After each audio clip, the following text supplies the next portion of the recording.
স্বপ্নে বড়ই দেখলে কি হয়? স্বপ্নে যদি কুল বড়ই, আপেল বড়ই, বিভিন্ন রকমের মিষ্টি বড়ই, টক বড়ই এগুলো দেখে তাহলে সেটা কি আসলে ভালো লক্ষণ না খারাপ লক্ষণ? দর্শক, বড়ই ব্যাপারে আমরা ইতিপূর্বে কখনো আলোচনা করিনি।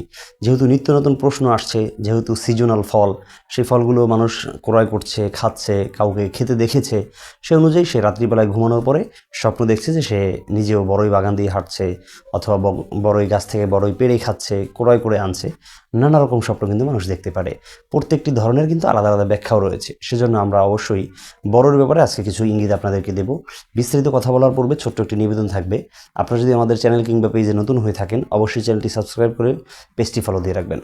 দর্শক, স্বপ্নে বড়ই দেখলে কি হয়? সোলেমানি খাবনামায় বলা হয়েছে, যদি কেউ বড়ই বাগান দিয়ে হাঁটতে দেখে তাহলে এর দ্বারা বোঝা যায় আল্লাহ তাআলা তার মেধাশক্তি, স্মৃতিশক্তিকে প্রচুর পরিমাণে বাড়িয়ে দিবেন। কোনো কোনো বর্ণনায় এসেছে বড়ই যদি কেউ গাছ থেকে পেড়ে খেতে দেখে তাহলে সেটা দ্বারা বোঝা যায় তীক্ষ্ণ মেধার অধিকারী হবে, অর্থাৎ প্রচুর সূক্ষ্ম জ্ঞান তার থাকবে। সুবহানাল্লাহ। তাহলে এটা কিন্তু তার জহিন হওয়া, জেহেন জাকাওয়াত বেড়ে যাওয়া, এটা কিন্তু ভালো একটি দিক। এরপর আসেন, যদি কেউ দেখে বড়ইকে ঘরে রাখতে রাখতে সেটা পেকে গেছে, সেটা পচে যাচ্ছে, তাহলে সেটা কিন্তু মোটেও ভালো লক্ষণ না। এর দ্বারা বোঝা যায় যে সে অর্থ অপচয়কারী হবে, তার সম্পদ নষ্টকারী হবে, সম্পদকে সে এখানে সেখানে অপচয় করবে, নষ্ট করে ফেলবে, তাসাররুফ করবে।